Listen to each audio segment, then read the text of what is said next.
नमस्कार, म अनिश कुमार कटुल फेरि आइसकेको छु। अनि आजको भिडियो चाहिँ अलिकति लामो हुनेवाला छ अनि अलिकति म गम्भीर खाले कुरा गर्न गइरहेको छु। यो हाम्रो मिराज ढुङ्गाना भाइ अनि त्यस पछाडि प्रवेश दाहाल उनीहरू गए अनि उनीहरूको माग चाहिँ के छ भन्दा प्रत्यक्ष कार्यकारी प्रधानमन्त्री चाहियो भन्ने माग छ है। तर रिसर्चलेस सजोतमा बोलिरहेको जस्तो लाग्यो मलाई चाहिँ। अनि मैले यत्रो दिन आन्दोलन भइराख्दा चाहिँ कस्तो कस्तो मोडलहरू चाहिँ नेपालमा इम्प्लिमेन्ट गर्न सकिन्छ भन्दाखेरि नेपाल जस्तै विविधता भएको देश एउटा फ्रान्स हो क्या। त्यहाँ धेरै जाति, धेरै धर्म, धेरै भाषा भएको कारणले गर्दा फ्रान्समा चाहिँ एउटा अलग किसिमको सरकारको सिस्टम रहेको छ। अब त्यो सिस्टम कस्तो छ भने कि पार्लियामेन्ट्री सिस्टम हुन्छ कि प्रेसिडेन्सियल सिस्टम हुन्छ, जम्मा दुईटा। त यो फ्रान्समा चाहिँ दुईटै सिस्टमलाई मिक्स गरेर बनाएको एउटा अलग किसिमको सिस्टम छ। अब धेरैजना विज्ञ मान्छेहरूको मैले भिडियोहरू पनि हेरेँ, यो फ्रेन्च मोडलमा डिबेटहरू पनि हेरेँ होइन। अनि त्यो डिबेट हेर्दाखेरि फ्रेन्च मोडलमा पनि धेरै समस्याहरू देखाउनु भयो उहाँले। तर अब त्यही फ्रेन्च मोडललाई नेपालको संविधानमा मैले कन्भर्ट गरेँ, त्यसलाई मैले आफै लेखेर ड्राफ्ट गरेँ है। नेपालको संविधानमा चाहिँ यो फ्रेन्च मोडललाई कसरी लगाउन सकिन्छ, अनि त्यसमा मैले जेन्जी रूपी मागहरू केही राखेको छु। अनि त्यो चाहिँ तपाईँहरूलाई म देखाउन जाँदैछु। पुरा भिडियो हेरिदिनु होला। यो एउटा भिडियो चाहिँ पुरा हेरिदिनु होला, अरू नहेरिदिनु, यो चाहिँ हेरिदिनु होला है त। म देखाउँदैछु, हेर्नु होला। यो मोडलमा चाहिँ नेपालको संविधानको धारा 61लाई संशोधन गरेर नेपालको कार्यकारी अधिकार राष्ट्रपति र प्रधानमन्त्रीको नेतृत्वमा मन्त्री परिषदद्वारा संयुक्त रूपमा निर्हित हुनेछ। एउटा, राष्ट्रपति संविधानको संरक्षण र राज्यको निरन्तरता तथा संवैधानिक संस्थाको सुचारू सञ्चालकका लागि ग्यारेन्टर हुनेछ। दोस्रो, राष्ट्रपतिको निर्वाचन प्रत्यक्ष जनमतबाट हुनेछ। हामीले भोट हालेर राष्ट्रपति बनाउँछौँ। कार्यकाल 5 वर्षको हुनेछ र एकपटक गरी पुनः एकचोटि निर्वाचन हुन सक्नेछ। राष्ट्रपति नेपालको स्वतन्त्रता, संविधानको पालना र राष्ट्रिय अखण्डताको संरक्षक हुनेछ। राष्ट्रपति प्रधानमन्त्री नियुक्ति गर्ने, मन्त्रीहरूको नियुक्तमा सहमति दिने र आवश्यक परे मन्त्री परिषदको बैठकमा अध्यक्षता पनि दिन सक्नेछ राष्ट्रपतिले है। अब प्रधानमन्त्री र मन्त्री परिषद। प्रधानमन्त्री सरकारको प्रमुख हुनेछ र राष्ट्रपतिसँग मिलेर कार्यकारी अधिकार प्रयोग गर्नेछ। यो तपाईँहरू सरर पढेर जानु। अब मैले लेखेको अलग कुरा है। अब यहाँनिर प्रधानमन्त्रीको नियुक्ति र कार्यकाल भनेछ है। राष्ट्रपति प्रतिनिधि सभामा बहुमत प्राप्त दल वा गठबन्धनको नेता प्रधानमन्त्री नियुक्ति गर्नेछ। कुनै दलको बहुमत नपाएमा राष्ट्रपतिले सबै दलसँग परामर्श गरी सम्भावित गठबन्धनको नेता नियुक्त गर्न सक्नेछ। यो नेपालमा नभएको चिज है। प्रधानमन्त्रीको कार्यकाल 5 वर्ष निश्चित हुनेछ। हुन्छ नै हुन्छ 5 वर्ष, त्योभन्दा अगाडि सरकार विघटन गर्न मिल्दैन। जुन राष्ट्रपति कार्यकालसँग समान अवधि हुनेछ, राष्ट्रपतिको जति नै। प्रधानमन्त्री संसद समक्ष उत्तरदायी हुनेछ, तर अविश्वासको प्रस्ताव प्रस्तुत वा पारित गर्न पाइने छैन। भनेको विश्वासको मत 30 दिनभित्र लिनुपर्छ भन्ने कुरा चाहिँ यहाँ हुँदैन है। पछि बिचमा चाहिँ क्याबिनेट फुटाएर अर्को बनाउँछु भन्न नपाइने यो व्यवस्था है। अनि राजीनामा आफ्नो इच्छाले दिनु पर्यो। मृत्यु वा स्थायी असमर्थता है, अदालतद्वारा आपराधिक दोषसिद्धि वा संविधानको गम्भीर उल्लङ्घन वा भ्रष्टाचारको कारण संसदको 2/3 बहुमत पारित गरी प्रस्तावबाट मात्र निक्लिन सकिनेछ भनेछ है। अब यहाँ मैले अरू कुराहरू पनि लेखेको छु। प्रधानमन्त्रीले संविधानको उल्लङ्घन वा भ्रष्टाचार गरेको ठानिएमा प्रतिनिधि सभाका सदस्य 1/3 सदस्यले लिखित प्रस्ताव दर्ता गर्न सक्नेछन्।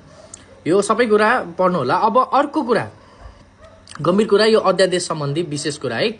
अध्यादेशमा जे हुन्छ त्यो त नर्मलै कुरा छ। तर मैले थपेको एउटा अनौठो चिज चाहिँ अध्यादेशमा यो 3 नम्बरको क्लाउज हेर्नु है। कुनै अध्यादेश राजनीतिक अपराध, दलगत स्वार्थ वा पदाधिकारीहरूलाई दण्डमुक्त गर्ने उद्देश्य राखेर ल्याइने भएमा सो अध्यादेश सिफारिस गर्ने प्रधानमन्त्री र मन्त्रीहरूलाई संवैधानिक अधिकारको दुरुपयोग गरेको मानि संघीय कानून अनुसार आपराधिक कारवाही पनि हुन सक्नेछ। यो चाहिँ मैले थपेँ। यो कुनै देशमा पनि प्र्याक्टिसमा छैन, तर यो चाहिँ मैले थपेँ क्या। किनभने केपी ओलीले गिरिबन्धु काण्ड थाहा छ नि तपाईँहरूलाई, गिरिबन्धु टी स्टेट अध्यादेश जारी गरेको रातारात हो, त्यस्तो नगरोस् भनेर। धारा 78 मा के हुन्छ, संघीय संसद सदस्य हुन योग्यता। यहाँ अब डिफ्रेन्ट चिज लेखेको छु मैले। कम्तीमा 21 वर्ष उमेर पुगेको, मान्यता प्राप्त विश्वविद्यालयबाट स्नातक डिग्री, ब्याचलर डिग्री प्राप्त गरेको मात्रै संसद हुन पाउँछ, प्रधानमन्त्री हुन पाउँछ। कुरो बुझ्नुभयो? अब अर्को कुरा, राष्ट्रपति र प्रधानमन्त्री फरक दलबाट निर्वाचित भए पनि दुवै पदाधिकारीले संविधानको धारा 62(1) बमोजिम राष्ट्रहित संविधान र संवैधानिक संस्थाहरूको सम्बन्धमा सहकार्य गर्नुपर्नेछ। राष्ट्रपतिले कुनै पनि परिस्थितिमा प्रधानमन्त्रीको नीति कार्यान्वयनमा प्रत्यक्ष अवरोध पुर्याउन सक्ने छैन। अब यो सिस्टम कस्तो छ भने प्रधानमन्त्री एक्लै गड हुँदैन यहाँनिर। यसमा चाहिँ प्रधानमन्त्री एक्लै गड हुँदैन, नेपालमा जस्तो हुन्थ्यो त्यस्तो। यहाँनिर चाहिँ दुवैजनालाई चाहिँ पावर दिएको छ क्या।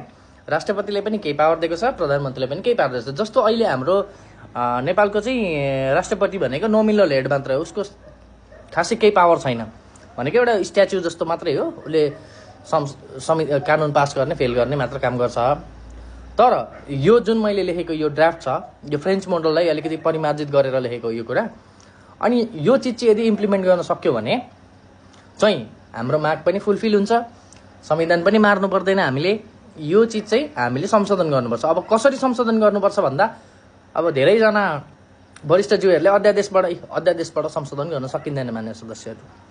यसलाई कि अन्तरिम संविधान जारी गर्नुपर्छ कि अब हुने निर्वाचनमा आउने नेताहरूलाई चाहिँ यो कुरा पास गर्छस् भने आइज चुनाव लड्न, नत्र नआइज भनेर चाहिँ हामीले यो माग राखेर जनताहरूले अगाडि आउने निर्वाचनमा आउने मान्छेहरूलाई अगाडि बढाउन सकिन्छ। यो गरिराख्दाखेरि चाहिँ अब कुरा गरौँ प्रदेशको। फेरि प्रदेश पनि छ यहाँनिर लफडाको विषय। हामीले नबुझेको कुरा चाहिँ के भने प्रदेशले पैसा मात्र खायो, बजेट मात्र खायो भन्ने कुरा हो। हामीलाई प्रत्यक्ष निर्वाचित कार्यकारी चाहिँ प्रदेशमा चाहिएको मेरो विचारमा। प्रदेशमा चाहिँ यिनीहरूले ठक्क हात मिलाउने मान्छे भएको कारणले गर्दा न राजनीति गर्न पाए। प्रदेशको मान्छे चाहिँ कठोर मान्छे अनि एकदम टाइट मान्छे हुनु भने प्रदेशको मान्छे यिनीहरूले यति साह्रो हत्या गर्नु पर्दैन नि। मैले यो लेख्नको लागि एकदम धेरै अध्ययन गरेको। मैले दसैँको टिकाको दिनदेखि मैले रिसर्च गर्न थालेको यो कुरा बुझेर कसरी लेख्ने भनेर। अनि एउटा ड्राफ्ट मैले तयार गरेर यो लेखेर चाहिँ मैले फेसबुकमा पोस्ट गरेर चाहिँ अब हाम्रो मान्छेको चाहिँ खासै हाम्रो नेपालको मान्छेहरू धेरै खासै चेतनशील छैनन्। अब यत्रो पोस्ट गरेको मैले जम्मा 9 रियाक्ट छ यसमा। अब यो टिकटकमा पनि खासै भ्यू हुँदैन किनभने मान्छेले लामो भिडियो हेर्दैनन्। अनि के भने अलिक बौद्धिक जमात कम भयो, भिडको हल्ला पछाडि कुदे। त्यो भाइ प्रवेश र त्यो मिरज ढुङ्गाना हल्ला जोतमा हल्ला गरेर हिँडिरहेछन्। प्रत्यक्ष निर्वाचित प्रधानमन्त्री चाहियो, अन्तरिम सरकारलाई भनिरहेछन् उनीहरू। त्यो माग होइन, त्यसरी माग्ने होइन भाइहरू साथीहरू जे भनौँ भाइ। अब भाइ हो भने भाइ, साथी मेरो एज ग्रुपको हो भने मेरो एज ग्रुपको, प्रवेश त भाइ नै हो, मेरै कलेजको जुनियर भाइ हो। तर एनिवेज यो कुरा चाहिँ एकदम जनताले बुझ्न जरुरी छ। संविधानमा के चेन्ज गर्ने, कसरी चेन्ज गर्ने भन्ने कुरा यही हो। यहाँनिर न आदिवासीलाई छुट्याइएको छ, न दलितलाई छुट्याइएको छ, न कसैको हक खोसिएको छ। संविधान पुरानै हो। तर यति चिज परिवर्तन गर्नु भने देश परिवर्तन हुन्छ। लेखेर राख्नु, बुझ्नु, यो कुरा बुझ्नु। यति यो भन्दा पर्फेक्ट चिज हुनै सक्दैन। यो भन्दा पर्फेक्ट चिज अब अमेरिकाको सिस्टम हुन सक्छ। तर अमेरिकामा चाहिँ संसदले चाहिँ बजेटै दिन इन्कार गरिदियो। बजेटै नदिएपछि त सरकार सटडाउन भयो। त्यस्तो स्थिति पनि छ। अब मेरो हिसाबमा चाहिँ यो मलाई नि राम्रै लागिरहेछ। अब अरू पनि म रिसर्च गर्छु यस पछाडि अरू पनि। अब यहाँ लफडा चाहिँ राष्ट्रपति चाहिँ डाइरेक्टली इलेक्सनमा आउने भने छ। डाइरेक्टली राष्ट्रपति इलेक्सनमा जाने भने ए बाबाहरू तपाईँहरूको राजाले पनि मौका पाउनुहुन्छ नि फेरि इलेक्सन लड्ने।